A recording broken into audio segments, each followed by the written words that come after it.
심야 매거진 2022년 1월호 히가시노 게이고의 신작 허상의 어릿광대에 대해서 얘기 나눠보도록 하겠습니다. 내용을 좀 먼저 정리를 해볼까요? 봐요. 근데 이게 총 1장부터 7장까지 옴니버스식 구성이거든요. 다 각자 다른 사건들이고 형사랑 탐정, 이제 경찰청 사람들만 동일하고 사건의 피해자나 사건 방식들이 달라지는데 근데 이게 참 재밌는 게 1장부터 7장까지의 얘기가 지금 제가 정리한 이 사건 진행 순서가 거의 동일하게 가요. 혹시 그런 거 느끼셨나요? 살펴보면은 이야기 순서 같은 거를 살펴보면 사건이 발생을 합니다. 그래서 형사 구산하기에게 그 사건이 접수가 돼요. 그럼 형사 구산하기가 사건 현장을 이렇게 둘러봅니다. 그리고 이제 피해자의 주변 인물이나 목격자를 신문을 해요. 그리고 특정 용의자를 이제 특정 짓죠. 증거들을 바탕으로 추리를 해보지만 뭔가 심증은 있는데 확증은 없어서 사건을 해결하지 못하는 상황이 발생을 해요. 그럴 때 친구이자 천재 물리학자이자 현재 한 대학 부교수로 있는 이른바 탐정 갈릴레오에게 의논을 해요. 나 이런 일이 있는데 이런 증거들이 있는데 뭔가 해결이 안 돼. 이러면 보통 갈릴레오는 뭘 나한테 그런 걸 물어 하고 수사를 거절을 하는데 이때 이제 구산하기가 굴하지 않고 막 이런 일도 있었어 막 이렇게 얘기하다가 갑자기 갈릴레오의 눈이 번쩍 뜨이면서 그 부분 다시 한번 얘기해 볼래? 막 이렇게 관심을 갖게 됩니다. 거기서 약간 이거 좀 특이한데라는 생각이 드는 포인트가 생기면 갈릴레오는 수사를 승낙을 하고 이제 과학적으로 접근을 해서 그 사건을 해결하게 되는 이 순서가 매 장마다 반복이 돼요. 그쵸? 이런 순서가 반복이 되면은 굉장히 지루할 수도 있잖아요. 근데도 재밌게 읽혔던 이유가, 이런 증거들에서 과학적으로 사건을 해결할 수 있는 그 방법을 제시하는 그 과정이 약간 희열이 느껴진달까? 그런 점 때문에 지루하지 않게 느껴졌던 것 같아요. 다들 이렇게 느끼셨나요? 이거 어떻게 이렇게 약간 이야기 진행이 반복되고 있구나 이런 생각을 혹시 읽으시면서 저처럼 이렇게 드셨는지 아니면 매 사건마다 이렇게 좀 다르게 해결하는 것 같았다 이렇게 생각을 하셨는지 좀 궁금하네요. 저만의 이게 생각인지.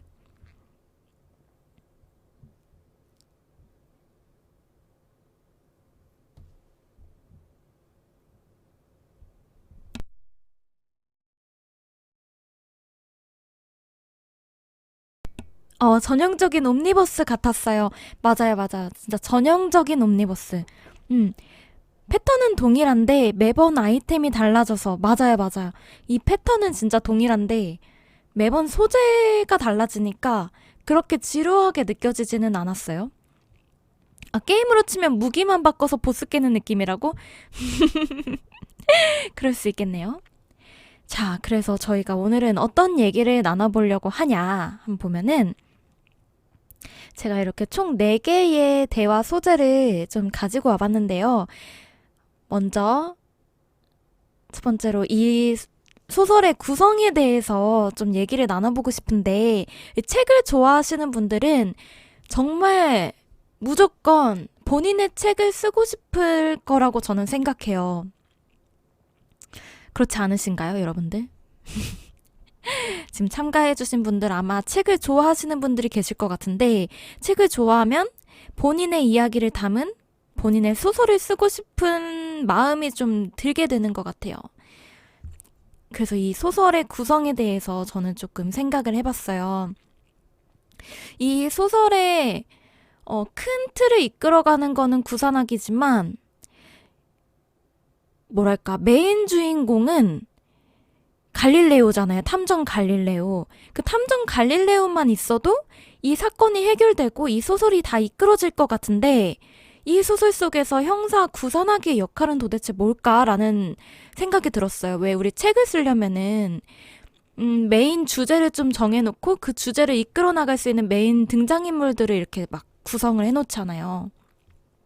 나라면은 형사 구산하기를 만약에 쓸 거면 이 사람의 역할을 조금 더 비중 있게 줄 것 같은데 이 사건을 해결하는 데에는 구산하기의 역할이 크지 않다라고 느꼈거든요.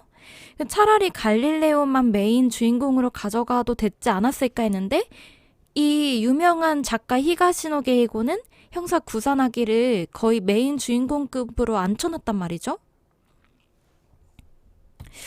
그래서 왜 그랬을까? 나라면 안 뒀을 텐데 이런 생각이 좀 들었어요. 여러분들은 이 소설에서 형사 구산하기가 꼭 필요하다라고 생각하셨나요, 혹시? 만약에 필요했다면은 왜 필요하다고 생각하셨는지, 이 형사 구산하기 역할은 뭐였을지 이런 게 좀 왓슨은 필요하죠. 이게 사건을 이렇게 브리핑하고 사건 현장을 이렇게 돌아다니면서 이게 현장에서 뛸 수 있는 그런 탐정 역할은 필요하다. 그건 맞지. 근데 그렇긴 하네. 근데 약간 너무 중요 인물을 둔 것 같은? 우리 수준에 맞는 무지한 인물. 약간 그런 거지. 공감하기 쉬운 인물. 이것도 정말 중요한 포인트네요. 내가 왜 히가시노 게이고처럼 책을 못 쓰는지 알겠다. 나는 맨날 이렇게 책을 쓰려고 하면은 메인 보스와 주인공만 이렇게 구성을 해놓고 그 주변 인물을 참 못 쓰는 것 같아요. 뭔가 딱 코즈부퍼님이 말씀해주신 것처럼 독자 입장에서 생각해줄 수 있는 그런 사람이 필요한 거구나. 그래서 우리가 공감하고 사건에 대해서 이해하고 할 수 있는 그런 인물이 필요하다. 이건 제가 조금 무지했네요. 그러네. 좋아요. 이게 바로 히가시노 게이고와 저의 차이입니다. 저라면 안 썼을 것 같단 말이죠. 이런 주변 인물 얘기 잠깐 편하게 한번 해봤고요.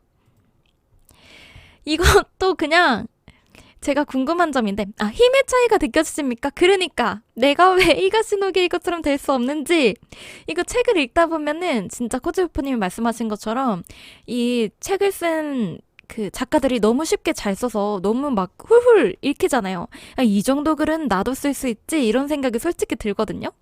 근데 이거 다 읽고 나서 이제 내가 막상 쓰려고 이렇게 분석을 하나씩 해보면 이 힘의 차이가 느껴져요. 그래서 저는 이렇게 책을 읽고 이 작가는 왜 이런 이야기를 이런 구성으로 썼을까 이런 생각을 한번 해보면은 그러니까 우리가 책을 읽고 생각을 한다고 하면은 그냥 이 책의 내용에 대해서만 생각을 해보잖아요. 근데 이 책의 구성에 대해서 한번 생각을 해보면 이 작가가 정말 대단하다라는 생각이 늘 듭니다. 히가시노 게이고의 책도 역시 그랬던 것 같고요.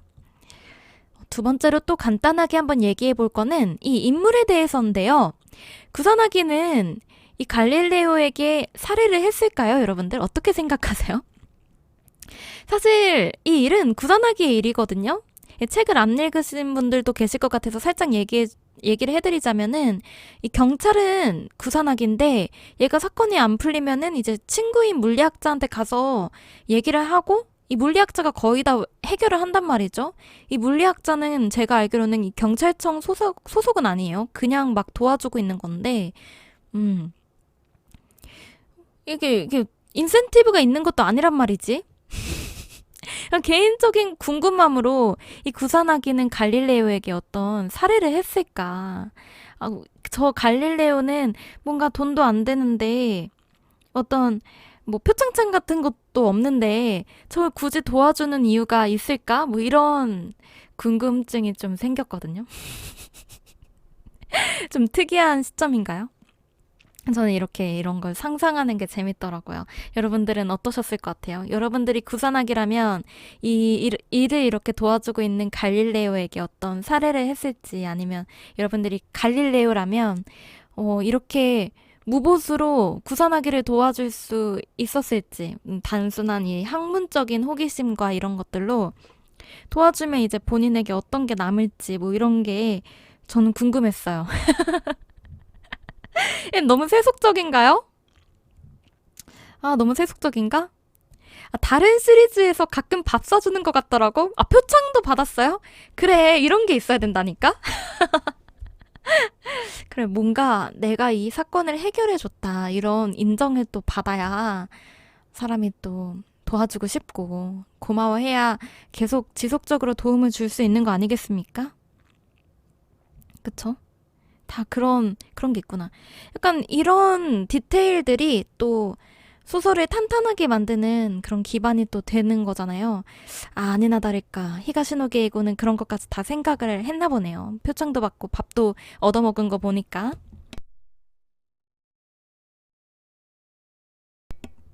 아, 재밌네요. 그렇구나. 다른 시리즈, 혹시 다른 시리즈 보신 분들 계세요? 어떤 거 보셨어요? 이 허상의 어릿광대는 갈릴레오 시리즈의 일곱 번째 책이거든요. 사실 아홉 번째 책까지 있어요. 근데 지금 국내에 출간이 안 된 거고, 여덟 번째, 아홉 번째는 미발표여서 저희가 아직 모르는 건데, 어쨌든 가장 최근의 갈릴레오 시리즈입니다, 이게. 작년 12월에 발표가 된 거니까. 제가 이 독서 모임을 준비하면서 유튜브에 검색을 해보니까 갈릴레오 시리즈가 드라마로도 나왔었더라고요. 시즌 1, 2 해가지고. 음, 그것도 나중에 한번 찾아서 보시면 재밌을 것 같아요. 거기는 조금 더 이 갈릴레오하고 구산하기의 그 인물적인 접근 같은 것들도 또 많더라고. 둘은 어떻게 친구가 되었을지 뭐 이런 설명들도 있어서 관심이 좀 저처럼 이런 인물의 관계 이런 거에 좀 꽂히신 분들이 계실 거예요. 그러면 그 드라마를 보시면서 이렇게 궁금증을 해결하시는 것도 좋을 것 같습니다. 사실 제일 유명한 이 갈릴레오 시리즈 중에 하나가 그 용의자 X의 헌신이잖아요. 그 책 아니면 영화 보신 분들 계세요? 저는 그 책이 왜 갈릴레오 시리즈 중에서 제일 유명한지가 좀 궁금하더라고요. 제가 그 책을 안 봐가지고 이 허상의 어릿광대에서 그려지는 이 갈릴레오하고 구산하기의 이런 수사 기법하고 그 용의자 X의 헌신하고는 조금 차이점이 있는지 그게 조금 더 특별한 점이 있는지 이런 게 궁금해서 나중에 이 책을 다 읽었으니까 그것도 한번 사서 읽어보려고 하고 있는데 혹시 이미 보신 분들이 계시면 어떤 점이 조금 달랐다, 이 책이 이렇게 좋았던 이유가 있었다, 이런 것들을 얘기해 주실 수 있는 분들 계시면은 좀 좋을 것 같아요.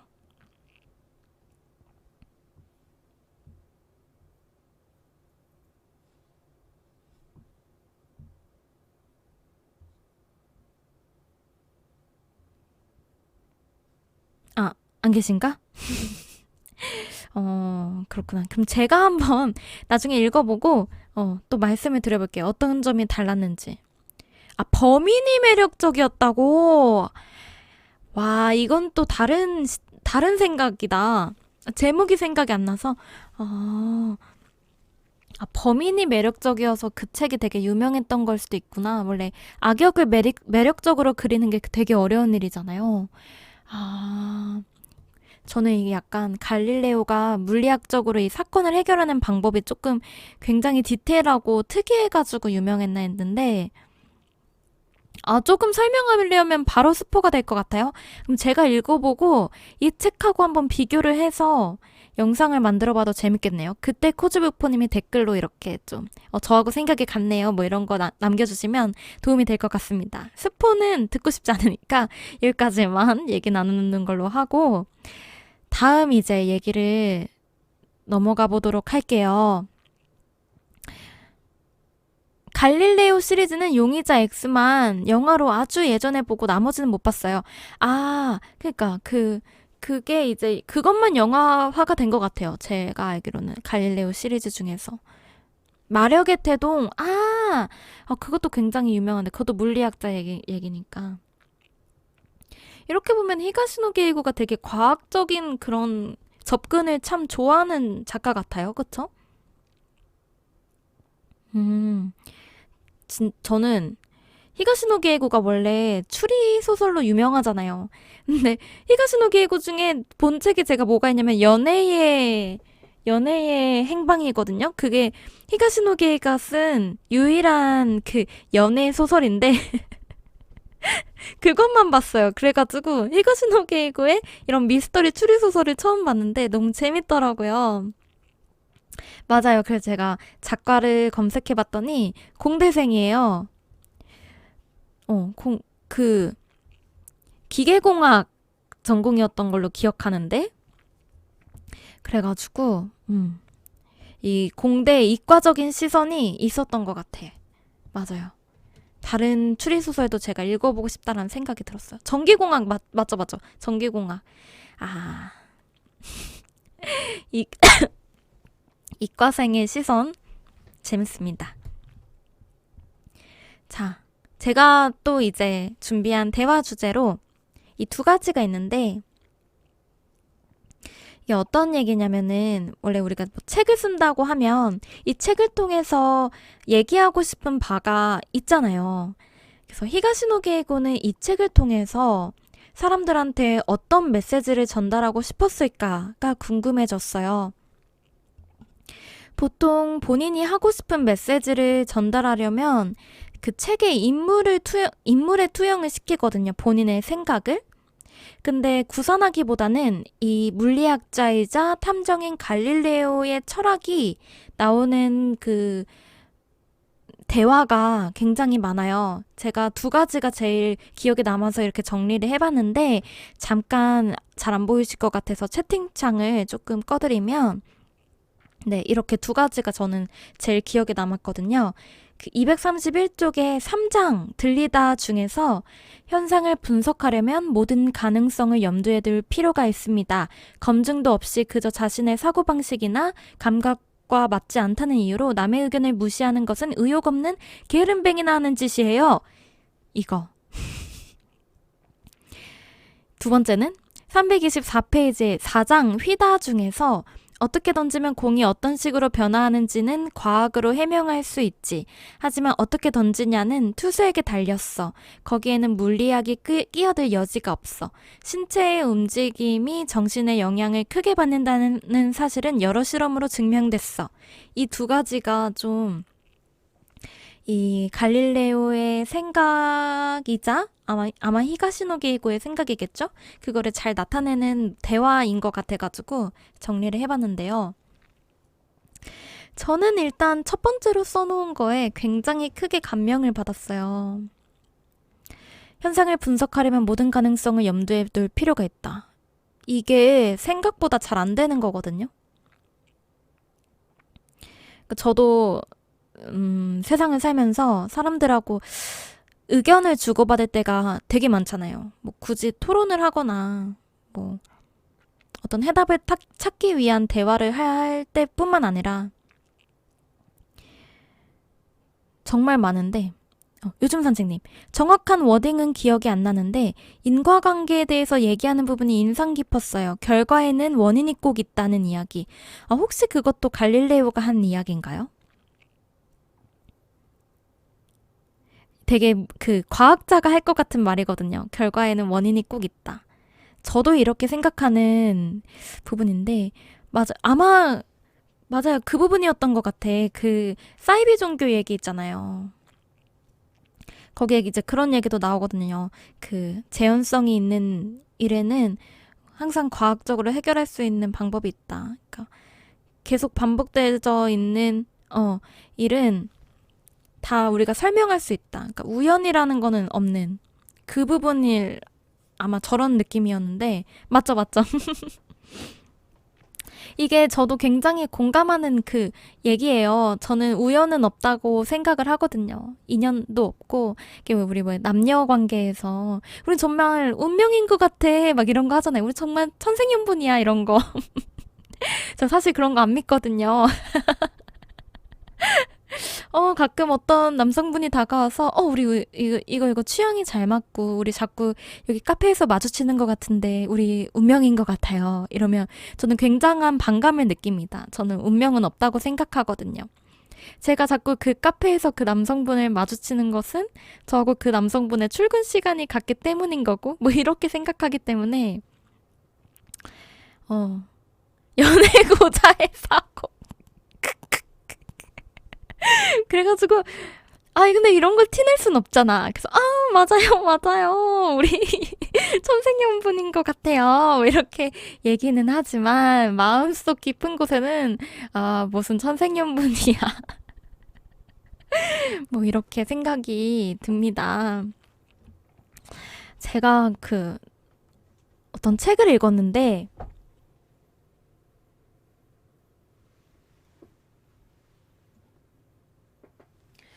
그 책 제목이 아마 저희가 독서 모임을 했던 브람스를 좋아하세요였던 것 같아요.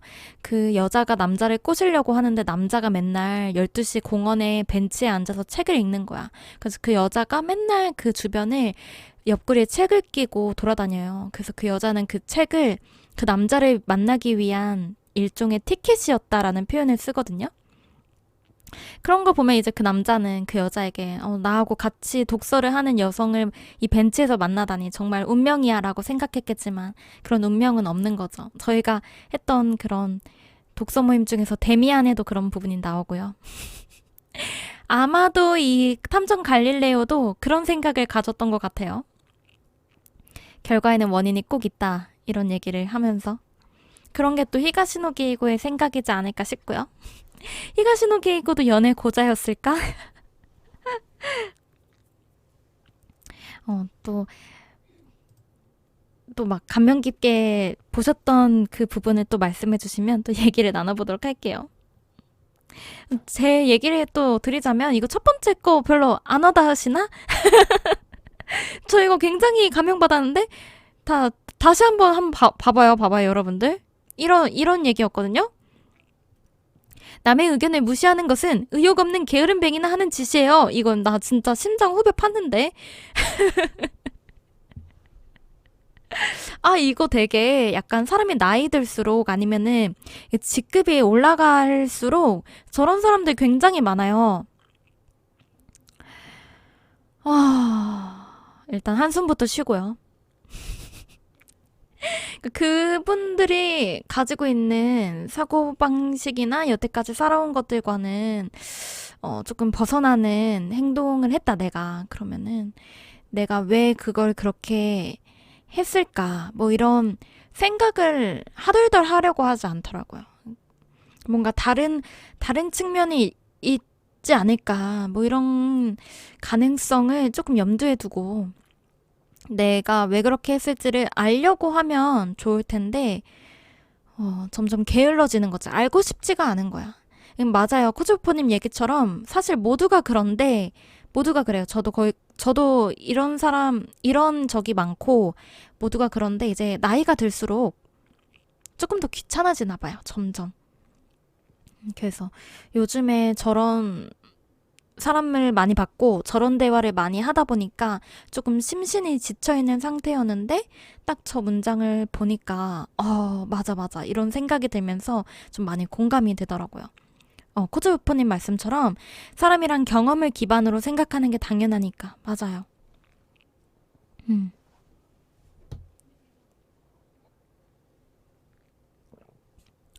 이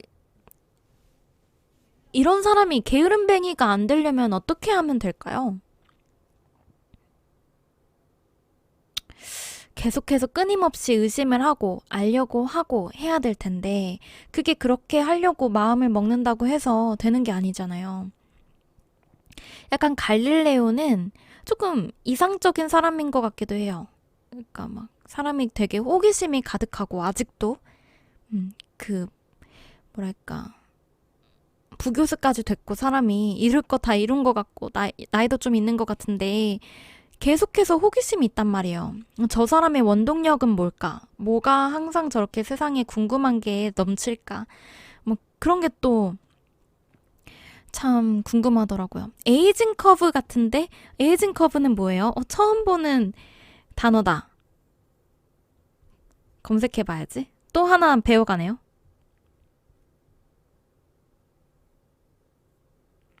에이징 커브. 사람의 능력에도 흥망성쇠가 있어서 성장하고 감퇴하는데, 그 정도를 분석해 함수 그래프로 수치화하면 포물선 커브를 그린다고 해서 붙은 용어이다. 나이 들어서 기량 떨어지는 거야. 딱 한 단어로 이렇게 축약을 해주셨네. 나이 들어서 기량 떨어지는 거라고. 그럴 수도 있지. 맞아. 근데 약간 그 총명함과 호기심을 연세가 들어도 조금 그 남들보다 이 떨어지는 그 곡선이 조금 더디다고 해야 되나? 그 속도가 좀 더딘 사람들이 있는 것 같아요. 연세 들어도 이게 눈빛이 초롱초롱하고 막 매사 알고 싶어 하고 이런 사람들이 있잖아요. 저는 그런 사람이 되고 싶거든요. 약간 저는 이 탐정 갈릴레오도 연세가 아무리 들어도 그런 사람일 것 같아요. 그 호기심 가득한 그런 사람. 그래서 어떻게 하면 그런 사람들의 원동력은 뭘까? 그런 걸 알아야 제가 또 그런 사람이 될 수가 있는 거니까. 그런 생각을 이 갈릴레오를 보면서 해봤는데 저는 약간 여기에 나오는 등장인물들이 실존 인물이라고 생각하고 본 것 같아요. 그래서 좀 애정을 갖고 봤거든요. 보통 충고나 조언, 조금이라도 생각을 요하는 의견을 들었을 때의 감정을 객관적 사실과 분리할 수 있는 약간 사이코패스 같은 성향이 필요하다고 생각해요.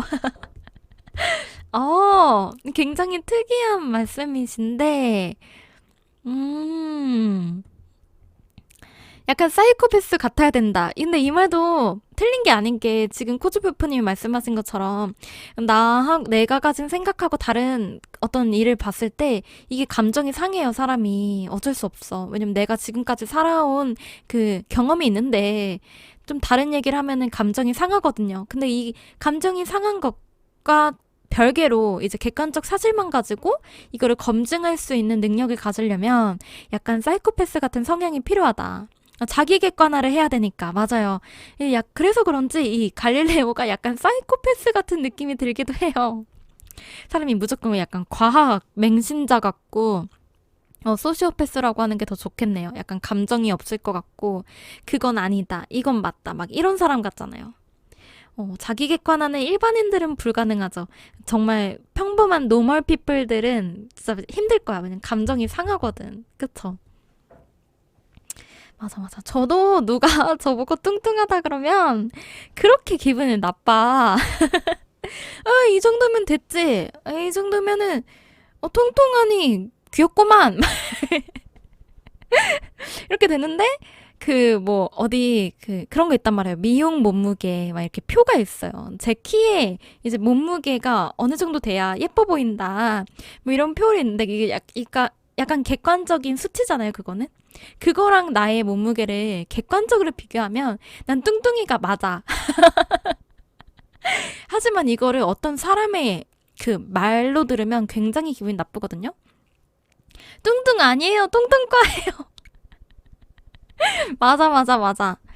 요즘 선생님 저도 이렇게 딱 두 글자 보내셨는데 그쵸? 참 재밌다 이런 게. 이런 거를 사람한테 들으면 기분 나쁘고 어떤 객관적인 수치로 보면 그나마 기분이 좀 덜 나쁘잖아요. 참 신기하죠. 이게 내가 소시오패스 같아야 되는 것도 있지만 지금 얘기하고 보니까 누가 그런 얘기를 하냐에 따라 이 객관화를 할 수 있게 될 수도 있고 없게 될 수도 있고 그런 것도 있는 것 같네요. 이게 사실은 받아들이는 사람 입장인 거거든요. 말하는 사람이 달라졌을 때 내가 받아들이는 것도 달라지잖아. 받아들이는 사람의 입장도 참 중요하네요. 왜 우리 인바디 같은 거 하면 나 비만으로 나온다고 해서 인바디 기계를 뭐 때린다거나 화를 낸다거나 하진 않지만 남자친구나 여자친구나 부인이나 신랑이 너 좀 살찐 것 같아라고 알려주면 이 자식 봐라 하고 약간 그렇단 말이죠. 왜냐면 인바디는 내가 이런 결과를 받아들일 준비가 됐을 때 하는 거고 그 사람한테 들을 때는 내가 그런 말을 듣고 싶은 그 준비가 안 되어 있을 때 듣는 거기 때문에 받아들이는 사람의 그 태도가 좀 다른 것 같네요. 약간 너무 뚱뚱이와 뚱뚱이 얘기로 흘렀는데 뭐 다른 부분으로도 다 확대될 수 있는 얘기니까 그렇게 본인의 입장에 맞게 들으시면 좋을 것 같습니다. 나한테는 그런 게 뭐지? 이렇게 생각을 하면서 좋습니다. 그리고 두 번째로 제가 또 마음에 든다고 써놓은 이 글이 이제 뭐냐면 방금 말씀하신 것처럼 탐정 갈릴레오는 약간 그 과학 거의 신봉자 같은 사람이라서 찔러도 피 한 방울 나오지 않을 것 같은 그런 약간 냉혈적인 느낌이 들지 않나요? 이 사람에게? 근데 이제 이런 말을 해요. 그 투수가 나오는 장인데 사장 휘다가 기억나시는지 모르겠어요. 한 투수가 이제 약간 다 된 거야. 아까 에이징 커브처럼 나이가 들어서 신체 능력이 떨어져 있는 상태여서 와이프가 이제 은퇴를 권했고 은퇴를 하려고 하는 와중에 와이프가 이제 살인을 당해요. 알고 보니까 이 여자는 남편이 은퇴를 원치 않는다는 거를 알아서 지금 국내에서는 뛸 수 없는 역량을 가졌으니 대만 리그에 가서 뛸 수 있게 하려고 대만에 있는 이제 야구 구단하고 어떻게 아는 사람에게 선물을 주면서 약간 로비도 하면서 조언도 구하면서 그러다가 이제 죽은 거거든요. 그거를 이제 나중에 알게 된 거예요. 이 투수가. 기억나시나요? 근데 이 투수는 본인의 역량이 떨어져가지고 이 탐정 갈릴레오가 물리학자니까 이 공의 포물선 같은 거를 궤도를 측정을 해서 어떻게 던지면 어떤 궤도로 날아가겠다 이런 거를 과학적으로 접근 좀 해달라고 요청을 한 사람이었는데 이 갈릴레오의 친구 구사나기가 이 부인의 그 살인 사건을 해결하는 탐정이었어서 이렇게 다 아름아름 아는 사이였는데 이 부인이 이제 자기가 은퇴를 하는 거를 원치 않았고 대만 리그에 보내려고 이제 막 로비도 하고 했다는 사실을 알고 이 남자가 은퇴를 하지 않고 그냥 라운드에 서서 공을 던지는 면서 끝이 났는데 그런 장면을 보면서 이제 탐정 갈릴레오가 한 얘기거든요. 그 공을 어떻게 던지면 어떤 식으로 변화하는지는 과학적으로 해명할 수 있는데 어떻게 던지느냐는 투수에게 달렸다. 거기에는 물리학이 끼어들 여지가 없다. 약간 이렇게 얘기하는 게 되게 인류애가 느껴진달까? 막 우리가 이런 과학 신봉자들을 보면 진짜 소시오패스일 것 같고 막 이런데 또 은근히 이렇게 인류애가 넘친단 말이에요. 쿨하게 얘기한 건 줄 알았다고요. 이것도 쿨하게 얘기한 건가? 이마저도 과학 신봉자였나? 신체의 움직임이 정신의 영향을 크게 받는다는 사실은 여러 실험으로 증명됐어. 이거 어떻게 보면 또 소시오패스처럼 읽힐 수도 있겠네. 저는 약간 그 투수에게 감정이입을 했다라고 생각을 했거든요. 공감을 하고 동정도 하고 응원도 하고 싶고 그러니까 과학적으로 할 수 있는 부분과 없는 부분을 구분짓는 극한의 마인드 같다고? 진짜로? 와, 이게 이렇습니다. 이런 게 바로 독서 토론의 묘미인데, 저하고 이게 두 분하고 굉장히 다르게 보셨어요. 너무 재밌는데? 이런 거다. 그러니까 공을 어떻게 던지는지는 물리학적으로 내가 다 궤도랑 함수랑 이런 걸 얘기해줬지만 얘가 진짜 잘 던질 수 있을지 없을지는 얘의 몫이다. 이거는 비과학적인 부분이다. 내 영역 아니다. 잘 못 던지는 게 내가 물리학적으로 궤도를 잘 못 알려준 게 아니고 제가 잘 못한 거다. 이렇게 구분짓는 극한의 마인드라고. 내가 이 갈릴레오를 너무 좋게 봤구나. 저는 어떻게 봤냐면은 이 사람의 나이가 들어서 이제 신체 능력이 떨어지는 그렇게 돼서 이 사람이 어떻게 던질 수 있는지 뭐 이런 거는 과학적으로 이렇게 좀 지금은 상태가 안 좋아. 과학적으로 어떻게 이 사람의 이 물리학을 측정했을 때는 이 사람의 상태가 좋지 않지만 그래도 이 사람은 잘할 수 있다. 왜냐면 이 사람의 마음가짐이 지금 와이프에게 뭔가 보여주고 싶은 그 마음가짐이 생겼기 때문에 그 에이징 커브를 넘어 약간 본인의 나름의 초능력을 보여줄 수 있을 거라고 생각한다라는 그 희망? 그런 거를 얘기했다라고 생각을 했어요. 저는. 성공하려면 공부를 2시간 집중해서 해야지. 집중하냐 마냐는 너에게 달렸지. 이런 느낌이라고? 이 약간 스카이캐슬의 그런 느낌이네. 굉장히 몰아붙이는 그런 말이었구나. 저의 해석은 어떻게 생각하시나요, 여러분들? 저는 갈릴레오에 대한 그 미련을 아직 버리지 못하겠는데, 갈릴레오 그렇게 막, 그렇게, 그런 사람 아니에요. 저도 좀, 요즘 선생님도, 그쪽으로 생각하시는구나. 굉장히 쿨하게, 소시오패스처럼, 과학과 비과학을 구분 짓는 극한의 마인드로, 스카이캐슬 쪽으로, 스카이캐슬 쪽으로 생각하시는구나. 코즈부프님, 근데 그런 느낌도 있어요. 저 부분은 어찌 보면 과학이 도달하지 못한 부분에 대한 경외도 있을 거라고 생각합니다. 이제 와서, 이제 와서 저의 생각을 공감하시는 척 하시는 건 아니겠죠? 맞아요. 저도 약간 그렇게 읽었는데, 웃음 칠 뭐야. 참. 저는 그렇게 느꼈답니다. 약간, 음, 저런 비과학적인 부분도 존재할 수 있다라는 약간 가능성을 열어둔 거죠. 어떻게 보면 첫 번째 제가 해놓은 거랑 두 번째랑 조금 맞지 않는 것 같으면서도 일맥상통한 게 비과학적인 부분을 인정을 하는 것 같아요. 그런 가능성도 있다라는. 음. 저는 약간 희망적인 걸로 봤답니다. 이런 얘기를 하고 나니 히가시노 게이고는 이 갈릴레오 시리즈에 대한 애정이 굉장히 큰 사람이에요. 무려 지금 9개의 시리즈를 냈고, 이건 7번째 책이지만, 그리고 히가시노 게이고가 허상의 어릿광대를 발매를 하면서 뭐라고 얘기했냐면, 자기는 한순간도 이 갈릴레오 입장에서 생각하지 않은 적이 없었다. 매 순간 갈릴레오라면 이 상황에서 어떻게 생각했을지를 늘 고려를 했기 때문에 이 책을 다 썼을 때 뭔가 허무하고 굉장히 공허함을 느꼈다라는 얘기를 했어요. 그러니까 히가시노 게이고한테 이 갈릴레오 시리즈가 가는 의미가 굉장히 크거든요. 저는 이게 단순히 오락성을 위한 책이 아니라고 생각을 해요. 갈릴레오 연금이라서? 아씨.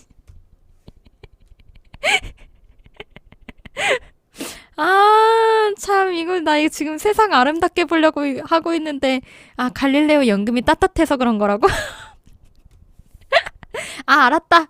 히가시노 게이고는 이 책을 통해 갈릴레오 연금을 원한 것이다.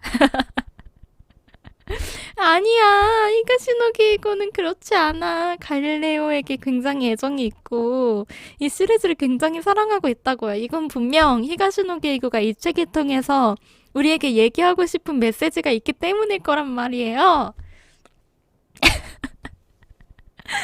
코즈오프님 이 책 재밌게 읽으셨다고 하더니만 약간 갈릴레오화 되신 건 아니겠죠? 약간의 소시오패스 좀 위험해요. 이거 진짜 연금 때문일까요, 여러분들?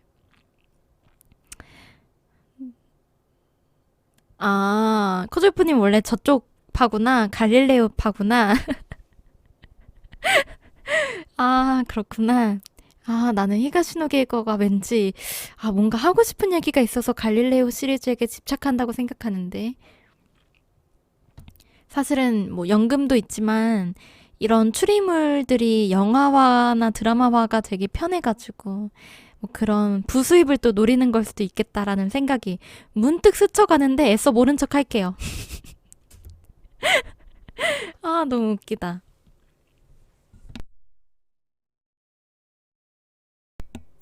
저는 좀 이런 생각이에요. 히가시노 게이고가 아까 우리 잠깐 얘기가 나왔다시피 전자공학과잖아요. 공대생, 이과생이란 말이에요.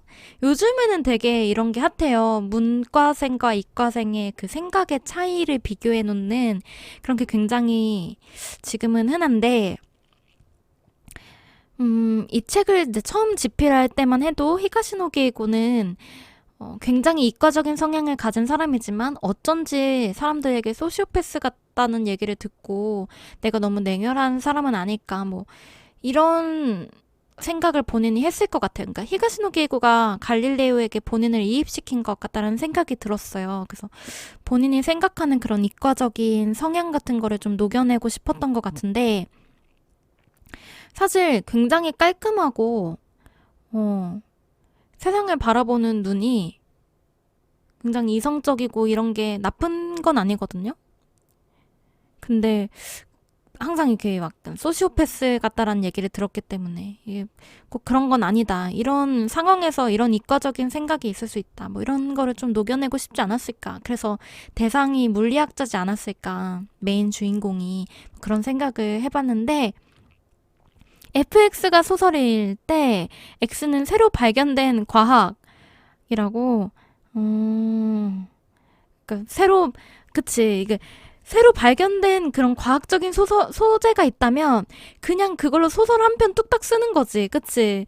그래서 이제 히가시노기에고가 그렇게 다작을 하는구나. 여러분들 그런 생각 하셨어요? 저는 히가시노기에고가 지편전처럼 이게 사람이 아니라 어떤 집단일지도 모른다라는 생각을 했어요. 그 정도로 다작을 하기 때문에 아니 뭐 맨날 그 서점에 가면 히가시노게이고는 워낙 유명한 작가이기 때문에 베스트셀러의 진짜 한 자리를 참 하고 뭐라 해야지 차지하고 있어요. 그럴 때마다 진짜 맨날 있어. 신작이라고 해서 보면 그 옆에도 신작이래. 거의 한 달에 한 권꼴로 나오거든요. 그 밑에 문화생들이 많이 쓸 것 같아요. 근데 문화생들이 쓰면 약간 어투 같은 게 좀 조금씩이라도 다르지 않나요? 궁금하네. 근데 또 약간 히가시노 기에고 책들은 되게 일관성이 있거든요. 그냥 진짜 혼자 쓰는 걸까? 문화생들이 쓰는 걸까? 뭐 이런 생각들이 굉장히 들었답니다, 혼자. 아, 개략적인 스토리라인을 잡고 어투팀 따로 있고. 아, 이런 건가 보네. 그러면은 히가시노 기에고는 개략적인 스토리라인을 이렇게 잡고 이 타자치고 이게 내용을 살을 붙이는 팀이 있고 다 한 다음에 이제 어투 같은 거를 이제 수정하는 팀이 있고 이렇게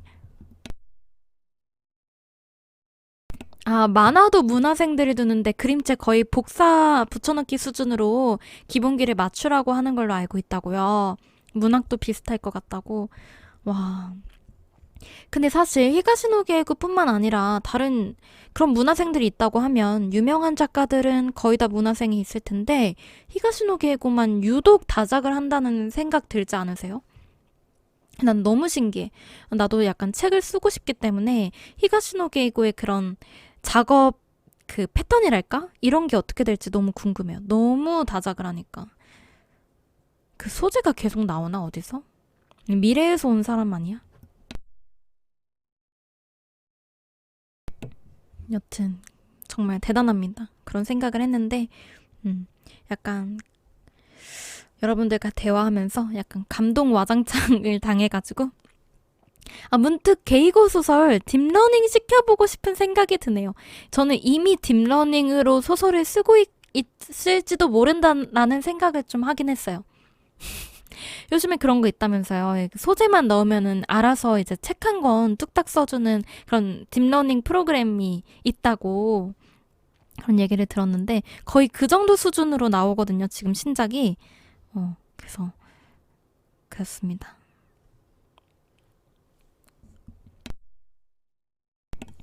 여튼 이 책 자체를 너무 재밌게 읽었고 캐릭터들이 다 너무 매력이 있어서 캐릭터 입장에서 한번 생각해보는 그런 재미도 좀 있었던 것 같아요. 오늘 그 허상의 어릿광대에 대한 대화는 여기까지 준비를 했고요. 이제 다음 독서 모임 안내를 조금 드리고자 합니다. 다음 독서 모임 대상 도서는 불편한 편의점인데 이 책을 선정한 이유는 요즘 산책님이 보셨기 때문입니다. 와! 진짜로. 요즘 산책님께서 유튜브로, 보여주셔가지고, 저도 관심이 생겼어요. 그래서, 누군가가, 저는 이 독서 모임을 하는 목적이 그거예요. 같은 책을 읽고 어떤 본인이 각자 가진 생각들을 조율해 나가는 그 시간을 갖고 많은 사람들이 약간 같은 시점을 갖게 되는 그런 세상을 조금 만들고 싶은 생각에 독서 모임을 하는 건데 그렇기 때문에 이제 이미 읽으신 책들이나 재밌게 읽으신 책들을 같이 읽고 싶다는 생각이 좀 있어요. 그래서 요즘 산책님 영상을 보고 아, 이거다 싶어가지고 골라왔답니다. 잘했죠? 그래서 혹시 이 책에 대한 리뷰 영상이 보고 싶으신 분들은 요즘 산책 유튜브에 검색하셔서 요즘 산책님이 리뷰하신 영상을 보시면 참 좋을 것 같다는 생각이 들고요. 이 책에 대해서 설명을 조금 해드리자면 이 책은 김우연님의 불편한 편의점입니다. 출간일은 작년 4월이고요. 벌써 15만 부가 팔려서 15만 부 기념 윈터 에디션이 이렇게 새롭게 나온 상태입니다. 정말 정말 인기가 많고 따끈따끈한 그런 책인 거죠. 분량은 268쪽으로 오늘 대상 도서였던 허상의 어릿광대의 절반 수준이에요. 굉장히 짧을 걸로 기대가 됩니다. 내용은 서울역에서 노숙인 생활을 하던 독고라는 남자가 70대 여성의 지갑을 주워준 인연으로 그녀가 운영하는 편의점에서 야간 알바를 하면서 벌어지는 이야기입니다. 윈터 에디션 표지에 반짝이 넣어놨는데 눈이 너무 아파요? 아 정말? 근데 왜 이렇게 사진에는 그런 느낌이 없지? 무광인 것처럼 보이는데 표지에 반짝이가 있군요. 아이고 저 그런 거 별로 안 좋아하는데 그런 거 이제 이런 지하철 같은 데서 읽다가 앞사람 눈뽕 시키는 그런 거잖아요. 조심해야겠다. 독서 모임은 매달 마지막 주 토요일이라고 생각하고 계시면 돼요. 그래서 2월 마지막 주 토요일인 2월 26일 토요일에 저녁 9시에 이제 할 거고요. 원래대로 이제 심야 매거진 채널에서 할 예정입니다. 더 이상 이제 이 채널에서는 하지 않아요. 그래서 관심 있으신 분들은 심야 매거진 채널을 구독해 주시면 감사하겠습니다. 굿즈를 총 4개가 안 보내졌었더라고요. 4개가 밀렸었더라고요. 그래서 그건 이제 발송을 했고 이번 거 또 따로 이제 보내드리도록 하겠습니다. 수고 많으셨고요. 우리는 다음 독서 모임에 불편한 편의점을 가지고 얘기를 나누도록 하겠습니다. 여러분들 수고 많으셨습니다. 오늘도 즐거운 대화 함께 나눠주셔서 감사해요. 좋은 밤 되시고요. 설 연휴 잘 보내시길 바라겠습니다. 새해 복 많이 받으세요. 안녕.